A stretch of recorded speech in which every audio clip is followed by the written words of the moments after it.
அன்பான சகோதர சகோதரிகளே, இயேசு கிறிஸ்துவின் இனிய நாமத்தில் உங்களை வாழ்த்துகிறேன்.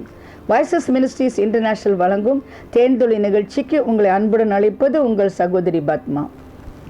அநேக கூட்டங்களிலே சென்று பிரசங்க பண்ணிவிட்டு கர்த்தருடைய ஊழியத்திற்காக என்னை முற்றிலுமாய் நான் அர்ப்பணித்திருக்கிறேன். இரவு பகலென்று பாராதபடி கர்த்தருக்கு ஊழியம் செய்ய நான் விரும்புகிறேன். இன்று நீங்கள் கேட்கிற ஒரு செய்தியானது உங்கள் வாழ்க்கையை மாற்றியமைக்க செய்தியாக இருக்கும்படி நான் வாஞ்சிக்கிறேன். ஆண்டவர் சீக்கிரமாய் வருகிறார். அவர் வருகையிலே அவரோடு கூட செல்ல வேண்டும் என்று விருப்பமுள்ளவர்கள் எவர்களோ அவர் சுத்தமுள்ளவராய் இருக்கிறது போல தன்னை சுத்திகரித்து கொள்ள வேண்டும் என்று வேதம் சொல்கிறது. அவரை பார்க்கும் பொழுது அவருக்கு ஒப்பாக இருப்போம் என்று வேதம் சொல்கிறது. பிரியமான கர்த்தருடைய பிள்ளைகளே, இனி காலம் செல்லாது. உலகத்தில் பல பரிசுத்தவான்கள் 20,000, 10,000, 15,000 சபையினுடைய தலைவர்கள் விழுந்து போகின்றார்கள். பாவத்திலே விழுந்து போகிறார்கள். நினைத்து கூட பார்க்க முடியாமல் பாவத்திலே விழுந்தபோது கண்ணீர் விட்டு கதறி அழுகிறார்கள். திரும்பி வர முடியுமா? கர்த்தர் மன்னிப்பார், உண்மைதான். ஆனால் அந்த பெரிய ஊழியத்தில் அவர்களுக்கு பங்கும் இல்லை, பாத்திரராக இல்லாமல் மாறி போகின்றார்கள். இந்த சோகக்கதை நாம் ஒருவருக்கும் வராதபடி உனக்குள்ளதை இறுதி பரிந்த உறுதியாய் பற்றி கொண்டது என்று வேதம் சொல்கிறது. சாத்தானுக்கு கொஞ்ச காலம் மட்டும் கொடுக்கப்பட்டிருக்கிறபடியால் தெரிந்து கொள்ளப்பட்டவர்களை தான் வஞ்சிக்க வேண்டும் என்று முழு நேரம் ஊழியம் செய்து கொண்டிருக்கிறார். ஆகவே தெரிந்து கொள்ளப்பட்ட தேவனுடைய ஜனமே, ராஜரிக ஆசாரிய கூட்டமே, தேவனுடைய சொந்த ஜனமே, பரிசுத்தாவியை பெற்றுக்கொண்ட பரிசுத்தவான்களே, உங்களோடு நான் பேசிக்கொண்டிருக்கிறேன். அதிக ஜாக்கிரதை உள்ளவர்களாய், விழித்திருக்கிறவர்களாய், விசுவாசத்தில் நிலைத்திருக்கிறவர்களாய் வாழ்க்கை நீங்கள் வாழும்படி உங்களை நான் அறைகூவி அழைப்பது எனக்கு தேவை என்று கண்டபடியால் உங்களோடு பேசுகிறேன். யூதா வெளிப்படுத்தல் விசேஷத்திற்கு முன்பாக இருக்கிற யூதா அந்த புத்தகத்தில் 24 வசனம், வலுவாதபடி உங்களை காக்கவும் தமது மகிமையுள்ள சன்னிதானத்திலே மிகுந்த மகிழ்ச்சியோடே உங்களை மாசிட்டவர்களாய் நிறுத்தவும் வல்லமை உள்ளவரும் தாம் ஒருவரே ஞானமுள்ளவருமாகிய நம்முடைய இரட்சகரான தேவனுக்கு கனமும் மகத்துவம் வல்லமையும் அதிகாரமும் எப்பொழுதும் உண்டாவதாக.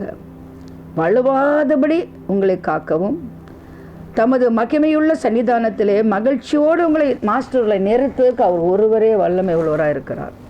எனக்கு ரொம்ப சந்தோஷமாக இருக்குது. என்னை வலுவாதபடி காப்பார். என்னை மகிழ்ச்சியுள்ள சன்னிதானத்திலே மிகுந்த மகிழ்ச்சியோடு என்னை மாசற்றவராய் நிறுத்துவதற்கு ஒரு தேவன் இருக்கிறார். நான் செய்ய வேண்டியது என்ன? அவர் கரத்திலே என்னை நான் அர்ப்பணித்து விட வேண்டும். Surrender totally to God. If you are not committed you will be omitted. பிரியமான கர்த்தருடைய பிள்ளைகளே, வேதம் சொல்வது, கர்த்தருக்கு கீழ்ப்படிந்திருங்கள், பிசாசுக்கு எதிர்த்து நெல்லுங்கள், தாழ்மை உள்ளவர்களாய் அடங்குங்கள். அவ்வளோதான். You must resist the devil, submit to God, obey, humble yourself before God under the mighty hand of God.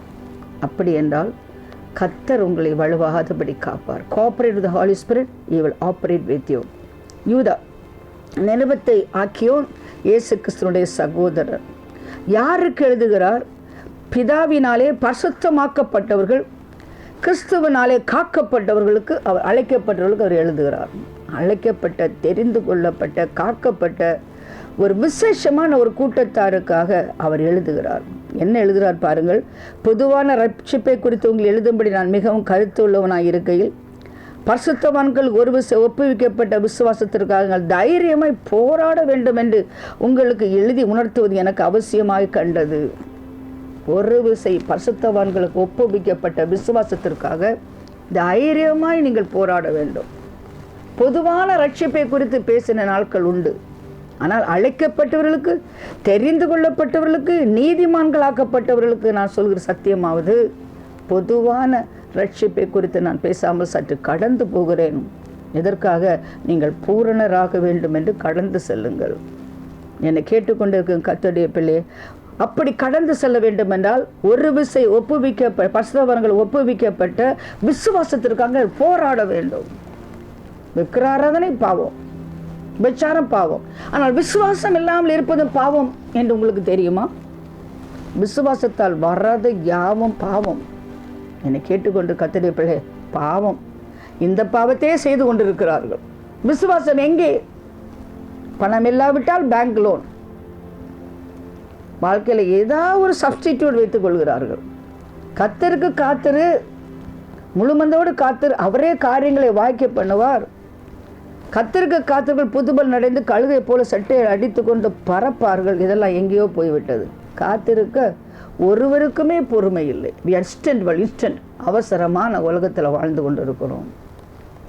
அழகான ஃபர்னிச்சர்ஸ் வேணுமா, உடனே கடையில் போய் வாங்கிட்டு இஎம்ஐ மாதம் அங்கே கட்டிடுறோம். வாங்கும்போது நல்லா தான் இருக்குது, ஆனால் 30ஆம் தேதி வரும்பொழுதுதான் வேதனை தெரிகிறது. கணவன் மனைவிக்குள்ளே சண்டை, அப்படி மாறி மாறி சண்டை வருது. ஃபர்னிச்சர் முக்கியமா, அல்லாவிட்டால் சமாதானம் முக்கியமா? படுக்கையை வாங்கலாம், தூக்கத்தை வாங்க முடியுமா? வீடை கட்டலாம், குடும்பத்தை கட்ட முடியுமா? என்னை கேட்டுக்கொண்டு கர்த்தருடைய பிள்ளை, இது கடைசி கால கட்டத்தில் நமக்குன்னா விசுவாசத்திற்காக போராட வேண்டும். கடுகள விசுவாசம் இருந்தால் இந்த மலையை பார்த்து போயென்றால் போகும் என்று சொன்னார். விசுவாசித்தால் தேவனுடைய மகிமையை காண்பாய் என்று சொன்னார். உன் விசுவாசமே உன்னை ரட்சிக்கும் என்று ஆண்டவர் சொன்னார். விசுவாசம் இல்லாமல் தேவனுக்கு பிரியமாய் இருப்பது கூடாத காரியம் என்று சொன்னார். இன்னும் நான் மறுபடியும் வரும்பொழுது விசுவாசத்தை காண்பேனோ என்று கதறுகிறார். விசுவாச வீரருடைய பட்டியலை எபிரேயர் 12ஆம் அதிகாரத்திலே நான் பார்க்கிறேன். என்னை கேட்டுக்கொண்டு கர்த்தருடைய பிள்ளை, இதை முழுவதும் நான் வாசித்து பார்த்து எனக்கு பிடிச்சமான என்ன தெரியுமா? Family heroes. தான் மட்டும் காக்கப்பட்டால் போதாது, என் குடும்பமே காக்கப்பட வேண்டும் என்று கொஞ்சம் பேர் ஆண்டவர் மேலே மிகவும் நம்பிக்கை உள்ளவங்களா, விசுவாசம் உள்ளவங்களா ஆண்டவருக்காக கிறிஸ்திருக்காங்க. விசுவாசத்தால் நோவா தற்காலத்திலே காணாதவர்களை குறித்து தேவ எச்சரிப்பை பெற்று பயபக்தி உள்ளவனாகி தன் குடும்பத்தை ரட்சிப்பதற்கு பேழை உண்டு பண்ணினான். அதனாலே அவன் உலகம் ஆக்கணைக்குள்ளாக தீர்த்து விசுவாசம் உண்டாக நீதிக்கு சுதந்திரவாளியானான். நோவா தற்காலத்திலே காணாதவர்களை குறித்து தேவ எச்சரிப்பை பெற்று பயபக்தி உள்ளவராகி தன் குடும்பத்தை ரட்சிப்பதற்கு பேழை உண்டு பண்ணினான். நாம் அந்த காலகட்டத்தில் இருக்கிறோம். பிரியமான கர்த்தருடைய பிள்ளைகளே, தற்காலத்திலே காணாதவர்களை குறித்து நாம் எச்சரிக்கை பெற்றிருக்கிறோம். ஏன்? ஆண்டவர் இயேசு கிறிஸ்து வருகிறார் என்கிற ஒரு எச்சரிப்பு. இதை கேட்ட உடனே பயபக்தி உள்ளவர்களாகி குடும்பத்தை காட்பதற்காக என்ன பண்ண போகிறீர்கள்? நான் மட்டும் பறந்துடுவேன் என்று சொல்கிறீர்களா? நீங்கள் மட்டும் பறந்தால் போதுமா? உங்கள் குடும்பம் கைவிடப்படுவது உங்களுக்கு போதுமா? இப்பொழுது அமெரிக்க பிரசிடென்ட் ட்ரம்ப் ஒரு வாலிப பையன் சுட்டுட்டான். அப்போ ஒரு ஆள் தன் பிள்ளைய மனைவியும் காக்கிறதுக்கு அந்த பிள்ளைங்க மேலே அவர் விழுந்து அவர் குண்டு வெடிப்பட்டு செத்துட்டார். எல்லாருமே அதை பாராட்டினாங்க. அந்த குடும்பத்தை காப்பதற்காக குண்டடி வாங்கின ஒரு நபர் அமெரிக்காவில் மறித்து விட்டார். என்னை கேட்டுக்கொண்டு கர்த்தருடைய பிள்ளை, எத்தனை தகப்பன்மார் குடும்பத்திற்காக ஏதோ ஒன்றை சேர்த்து வைக்க வேண்டும் என்று முயற்சி எடுக்கிறார்கள், வீடு கட்ட வேண்டும் என்று முயற்சி எடுக்கிறார்கள். ஆனால் அவர்கள் காக்கப்பட வேண்டும், கர்த்தருடைய வருகைகளை காக்கப்பட வேண்டும் என்று என்ன செய்கிறார்கள்? பெருவெள்ளம் வரப்போகிறது, மக்களை தேவன் அழிக்க போகிறார் என்று தெரிந்தவுடன் தன் குடும்பத்தை காப்பதற்காக அவன் பேழையை உருவாக்கினார் என்று வேதம் சொல்கிறது. என்னை கேட்டுக்கொண்டு கர்த்தருடைய சகோதரனே சகோதரியே, நோவாவின் நாட்கள் வெள்ளம் வந்தது உண்மை என்றால் கர்த்தர் இப்பொழுது வருவது உண்மை. உலகமெங்கும் எச்சரிப்பு கொடுக்கப்படுகிறது. இதுவரை கேள்விப்படாத அதிசயங்களை அற்புதங்களை நாம் பார்க்கிறோம். எருசலேமை சுற்றில் பாளையம் இறங்கி இருக்கும் பொழுது கர்த்தர் வருவார் என்று சொல்ல கேட்டோம். லூக்கா 21ஆம் அதிகாரத்தில் வாசித்து பாருங்க, 21ஆம் வசனத்திலிருந்து. ஈரான் அனுப்பின ட்ரோன் எருசலேமை சுற்றிலும் நின்றது. அடுத்தபடியாக சூரியன் இருளடையும் என்று வேதம் சொல்கிறது. 2024 ஆண்டு காணாத ஒன்றை இன்றைக்கு பார்த்துருக்கிறோம். Solar eclipse, total darkness. America தேசத்தில் முழுவதுமாக இருண்டு விட்டது மத்தியானம் 1 மணிக்கு. இவைகள் எல்லாம் காணும் பொழுது வேதம் என்ன சொல்கிறது? மேகங்களின் மேல் இயேசு வெளிப்படுவார். What is next? Jesus will appear in glory. இந்த உலகத்தில் அடுத்ததாக சம்பவிக்க போகிற பெரிய காரியம் என்ன தெரியுமா? ஆண்டவர் வானத்தில் வெளிப்படுவார். அழைக்கப்பட்டவர்கள், தெரிந்து கொள்ளப்பட்டவர்கள், உண்மையுள்ளவர்கள் அவரோடு கூட எடுத்து கொள்ளப்படுவார்கள். மற்றவர்கள் கைவிடப்படுவார்கள். நோவா அவன் காலத்தில் வெள்ளம் வரும் என்று அவன் அறிந்தபோது தன் ஜனத்துக்காக ஒரு பேழை உண்டாக்கினான். அவனும் அவன் குடும்பம் அந்த பேழை கட்டுவதிலே முற்றிலுமாய் ஒத்துழைப்பு கொடுத்து செய்து கொண்டிருந்தார்கள்.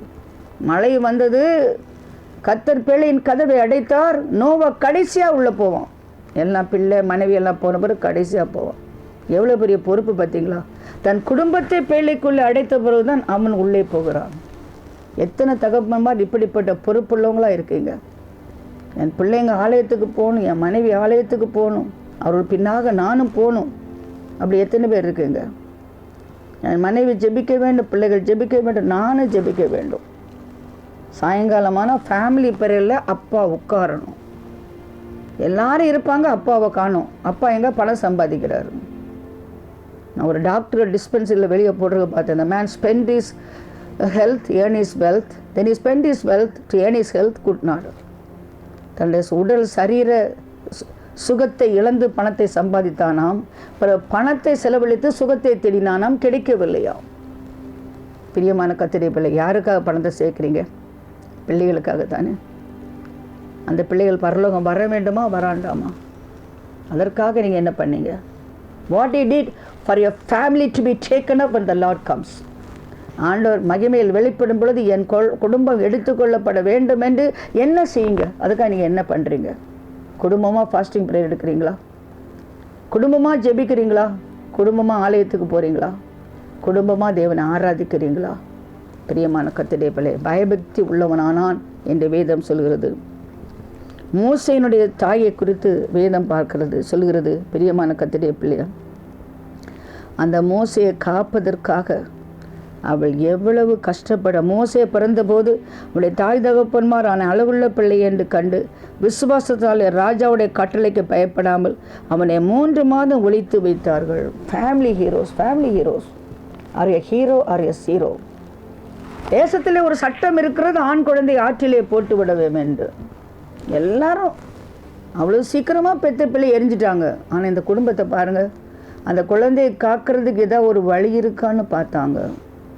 பிரியமான கர்த்தருடைய பிள்ளை, எதுனா பிள்ளைக்கு கொடுக்கலாம். அழாமல் பிள்ளைய பார்க்க முடியுமா? சொல்லுங்கள் பார்க்கலாம். அழுதா போலீஸ் பிடிக்கும்ல.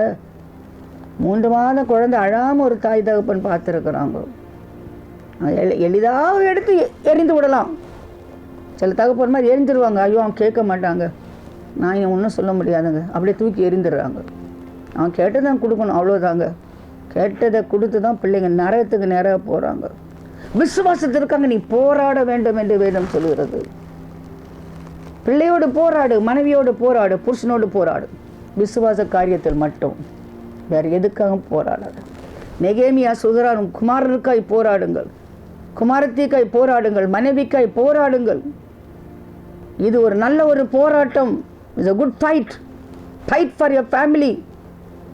உங்கள் பிள்ளைங்க ஞாயிற்றுக்கிழமை ஆலயத்துக்கு வராமல் நம்ம எங்கேயாவது போகலாம், டிவி பார்க்கலாம், விருந்து வீட்டுக்கு போகலான்னு சொன்னால் ஃபைட் ஃபார் இட்.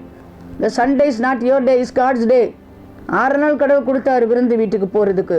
7ஆவது நாள் கர்த்தருடைய நாள். கர்த்தருடைய ஆலயத்துக்கு போவோம் என்று சொன்னபோது உன் உள்ள மகிழ்ச்சி கொள்ள வேண்டும். Are you glad or sad? Are you worshipper? உன் பிள்ளையை காக்க வேண்டும் என்றால் அந்த பிள்ளையை காக்கிற பொறுப்பை நீ எடுத்துக்கொள்ள வேண்டும். Are you வொர்ஷிப்பர்?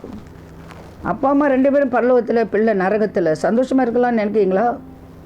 நரகத்தில் இருந்தவனுக்கு ஆத்ம பாரம் வந்து என் சகோதரர்கள் இங்கே வரக்கூடாது என்று அழுதான் என்றால், பரலோகத்தில் நீங்கள் போய் உங்கள் பிள்ளைகள் அங்கே இல்லை என்றால் என்ன ஆகும்? நினைத்து பாருங்கள்.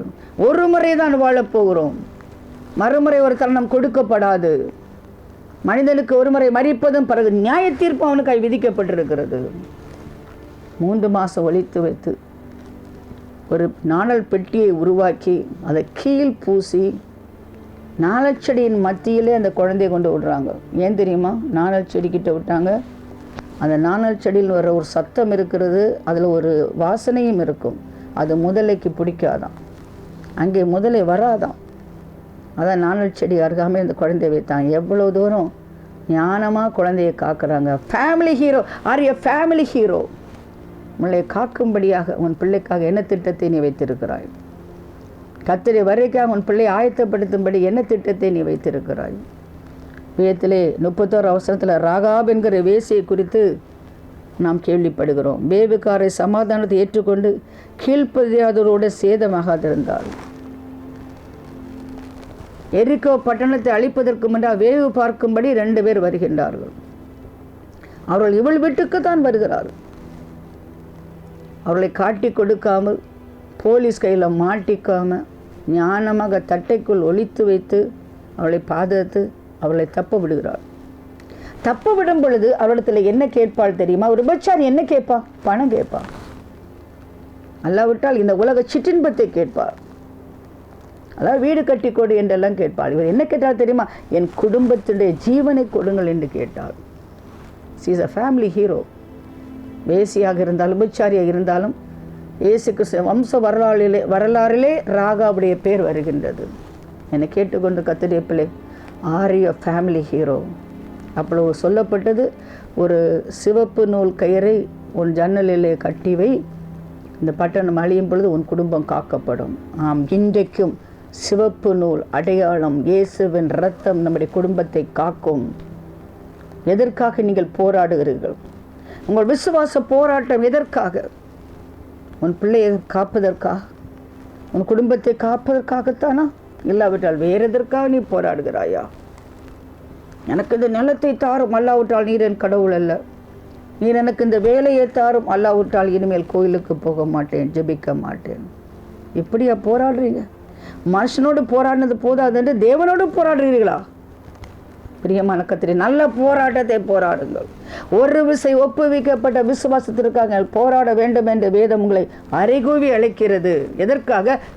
ஃபேமிலி, குடும்பத்துக்காக நாம் போராட வேண்டும் என்று வேதம் அழைக்கிறது. என்னை கேட்டுக்கொண்டிரு கர்த்தருடைய பிள்ளையை, வேதம் சொல்கிறது 4 வசனம், நமது தேவனுடைய கிருபை காம விகாரத்தை எதுவா புரட்டி ஒன்றாகி ஆண்டவராகிய தேவனையும் நம்முடைய கர்த்தராகிய இயேசு கிறிஸ்துவை மறுதலிக்கிற பக்தியற்றவர்களாகிய சிலர் பக்க வழியாக நுழைந்திருக்கிறார்கள். அவர்கள் இந்த ஆக்கினைக்குள்ளார்கள் என்று பூர்வத்தில் எழுதியிருக்கிறது. நீங்கள் முன்னமே அறிந்திருந்தாலும் நான் உங்களுக்கு நினைப்பூட்ட விரும்புவது என்னவெனில், கர்த்தர் தம்முடைய ஜனத்தை எகிப்திலிருந்து வர பண்ணி ரட்சித்து பின்பு விசுவாசியாதவர்களை அழித்தார். ஏதோ ஒரு கூட்டத்தில் கை தூக்குனனால தப்பிக்கலாம்னு நினைக்காதீங்க. Once upon a time I used to go to church, I read Bible and pray.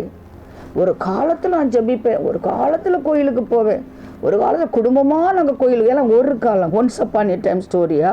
What about now? இப்பொழுது என்ன? தேவனுடைய கிருபையை காம விகாரத்துக்கு ஏதுவாக புரட்டுகிற பக்க வழியாக நுழைகிற சிலர், பக்தியற்ற சிலர் இருக்கிறார்கள். கிருபை இருக்கிறது. இப்போ ஒரு டாக்டரின் வந்திருக்கு, கிருபை டாக்டரின். நீ கிருபைக்குள்ளே இருந்தால் பாவம் என்னன்னா செய், அந்த பாவம் நம்ம மன்னித்துட்டே இருக்கணும். ஒவ்வொரு வாரம் போய் சொல்லிடுறாப்பா நான் பாவம் செஞ்சேன்னு சொல்லி கிருபை ஒன்று மூடிடும். இல்லைங்க, நியாயப்பிரமாணத்தை உட்பட்டிராமல் கிருபைக்கு உட்பட்டிருக்கிறபடியால் பாவம் உன்னை மேற்கொள்ள மாட்டாது. எதுக்கு தெரியுமா கிருபை? பாவம் செய்யாமல் இருக்குதான் கிருபை. பாவம் செய்யாமல் இருக்கிறது தான் கிருபை. ஒன்றால் முடியாது, கிருபையால் முடியும். ஆண்டவரே எனக்கு கிருபை தாருங்கப்பா. என்னை சுற்றி நிற்கிற பாவத்தை விட்டு விட்டு விசுவாசத்தை தோக்குறது முடிக்கிறோமாய் உன்னை பார்த்து ஓடுறதுக்கு எனக்கு கிருபை தாருங்கப்பா. அதுக்கு தாங்க கிருபை. காம விகாரத்துக்கு ஏதுவாக அதை மாற்றுகிறார்கள். எனக்கு பெரிய பெரிய பாட்டு கச்சேரியெல்லாம் வைக்கிறாங்க. கிறிஸ்தவங்க பாட்டு கச்சேரி இளையராஜா கச்சேரி மாதிரி மாறிட்டு இருக்கு. உலகத்துக்கும் ஆண்டவருக்கும் ஒரு வித்தியாசம் இருக்கிறது. எகிப்துக்கும் இஸ்ரவேலுக்கும் ஒரு வித்தியாசம் இருக்கிறது. Your song is different, your music is different, date to be different. என்னை கேட்டுக்கொண்டு கர்த்தருடைய பிள்ளை, முகமதியில் பாருங்க, அவங்களுக்குன்னு ஒரு ஸ்டைல், வேற எந்த மாடர்னிசமும் அங்கே கிடையாது. ஹிந்துஸ் பாருங்க, அவங்களுக்குன்னு ஒரு ஸ்டைல், ஒரு மாடர்னிசம் கிடையாது. கிறிஸ்தவங்களை பெண்டெகாஸ்டில் தான் இந்த மாடர்னிசம். ஐயோ, அது நியூ ஜென்ரேஷனுங்க. என்ன முகமதிய வாலிபர்களுக்கு நியூ ஜென்ரேஷன் இல்லையா? சீக்கியனுக்கு நியூ ஜென்ரேஷன் இல்லையா? 17 வயசான பையன் தலையில் கொண்ட வச்சுட்டு இருக்கிறான். ஏன்? அவங்க அப்பா அம்மா சொன்னது. ஒரு விசை ஒப்புவிக்கப்பட்ட அந்த சட்டத்திட்டத்துக்காக போராடும் வாலிபர்களை சிக்கிஸில் பார்க்குறேன், இஸ்லாமில் பார்க்குறேன், இந்துஸில் பார்க்குறேன். ஆனால் கிறிஸ்தவத்தில் நான் பார்க்கல. இல்லை ஓல்டு ஃபேஷன். பத்மாமிலர் ஓல்டு ஃபேஷன். ஓல்டு ஃபேஷனில் நியூ ஃபேஷன் இல்லை, காட் ஃபேஷன். என்னை கேட்டுக்கொண்டு கர்த்தருடைய பிள்ளையை,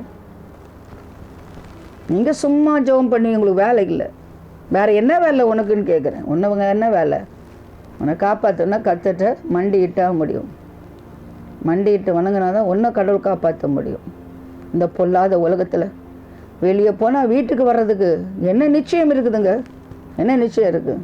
துண்டு துண்டாக வெட்டி போடுறாங்க, துண்டு துண்டாக வெட்டி போடுறாங்க. கள்ள சாராயத்தில் பாய்சன் போட்டு 80 பேர் செத்து போகிறாங்க. வயநாடில் அப்படியே புதைஞ்சிட்டாங்க, மண்ணில் புதைஞ்சிட்டாங்க. கண்ணீரே தான் அடிக்கிறேன். Wayanad beautiful place, lovers paradise. அங்கே தான் வருவாங்க, நிறைய பேர் வருவாங்க. அது வயநாடு. நான் மீட்டிங்கெல்லாம் வச்சுருக்கிறேன். அப்படியே மண்ணுக்குள்ளே புதைஞ்சவங்கள உயிரோட மண்ணுக்குள்ளே புதைக்கப்பட்டவங்கள தோண்டி எடுக்கிறாங்க. வாழ்க்கை நிச்சயமற்றது, மரணம் நிச்சயமானது. என்னை கேட்டுக்கொண்டு கர்த்தருடைய பிள்ளைய, ஒரு விசை ஒப்புவிக்கப்பட்ட விசுவாசத்திற்காக நீ போராடு. நான் வயசான சில பாஸ்டரோடெல்லாம் நான் ஊழியம் செஞ்சுருக்கிறேன். Pastor Sam Sundaram, pastor Sundaram, pastor நிறைய pastors, CPM pastor C John, அப்படிப்பட்ட பாஸ்டரோடு நடராஜமில் இருந்ததுனால நானும் அவங்க கூட நான் போயிருக்கேன். எப்படி போராடுவாங்க தெரியுமா? விசுவாசத்துக்காக எப்படி போராடுவாங்க தெரியுமா? பிரியமான கர்த்தருடைய பிள்ளையோட வாழ்க்கை பயங்கரமான ஹோலி பேட்டில். ஒரு நல்ல போராடினாங்க, ஓட்டத்தை முடித்தாங்க, விசுவாசத்தை காத்துக்கிட்டாங்க, பயபக்திக்குரிய சந்ததியை உருவாக்குனாங்க. எங்கள் பக்க வழியாக நுழைஞ்சிருக்காங்க. Everything is okay. உலகம் போல் ஆடலாமா? உலகம் போல் பாடலாமா? உலகம் போல் உடுத்தலாமா? ஒரு முகமதிய பெண் தன் ஆடையை மாற்றவில்லை, ஹர் ஸ்டைல் மாற்றவில்லை.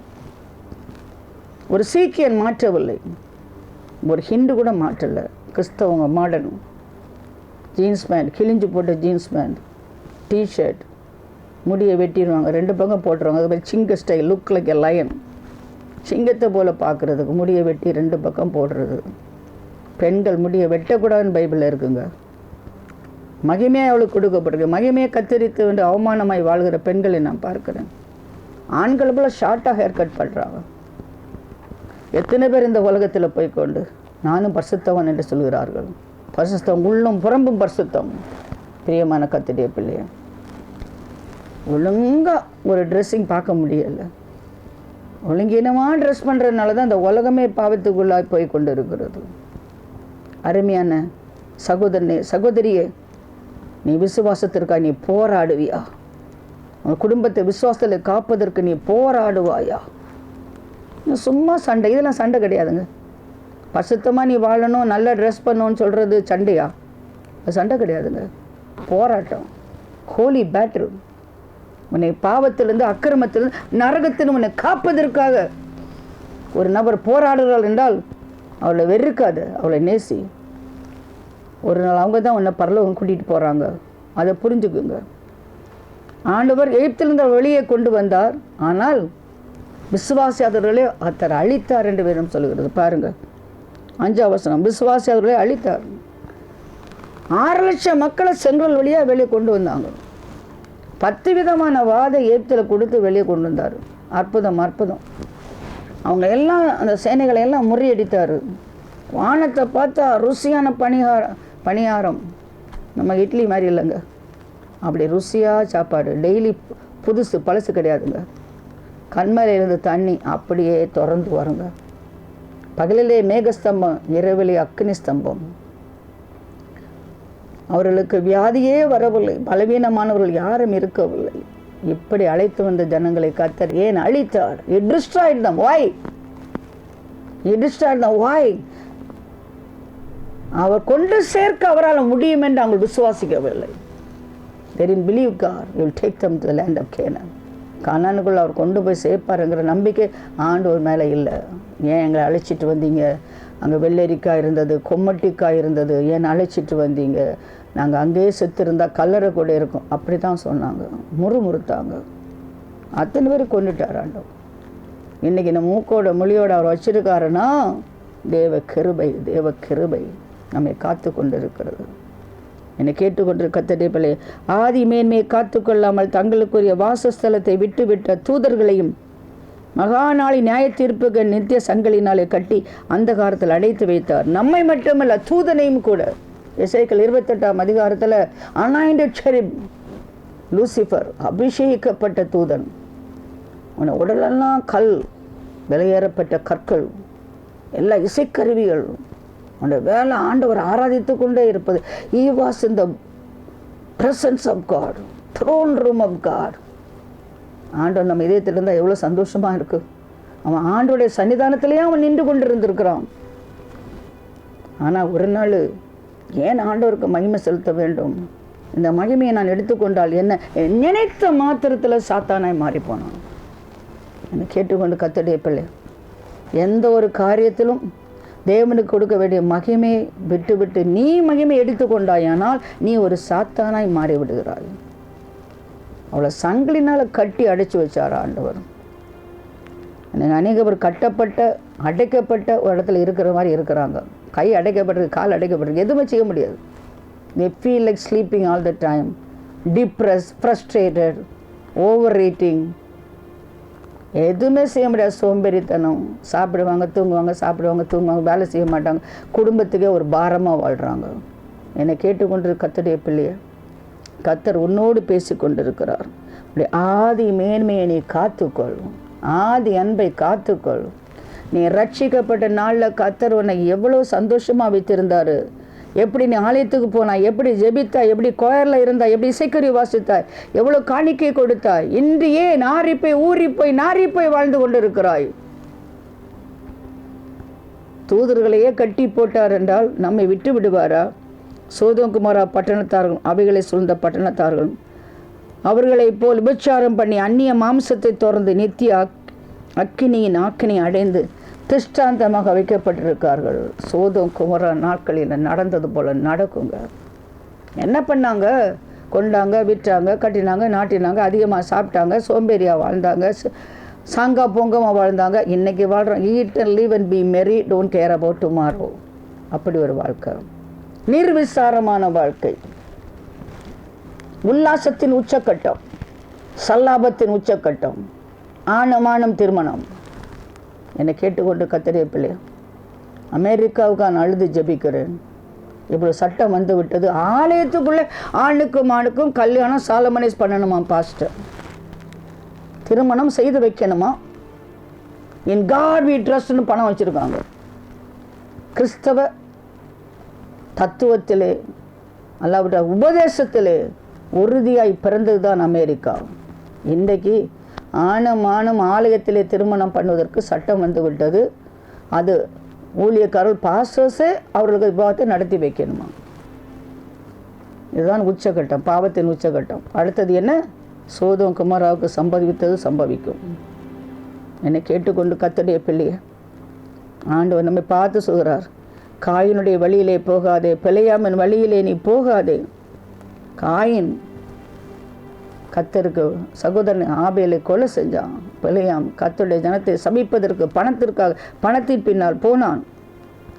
ஆண்டவர் சொல்ல, இவைகளை எல்லாவற்றையும் விட்டு ஆண்டவருக்கு பிரியமான ஒரு வாழ்க்கை வாழ வேண்டும் என்றால் 20ஆம் வசனம், மகா பரிசுத்த விசுவாசத்தின்மே உங்களை உறுதிப்படுத்தி கொண்டு பரிசுத்த ஆவிக்குள் ஜெபம் பண்ணி தேவனுடைய அன்பிலே உங்களை காத்து கொண்டு நித்திய ஜீவனுக்கு ஏதுவாக நம்முடைய கர்த்தராகிய இயேசு கிறிஸ்துவின் இரக்கத்தை பெற காத்திருங்கள்.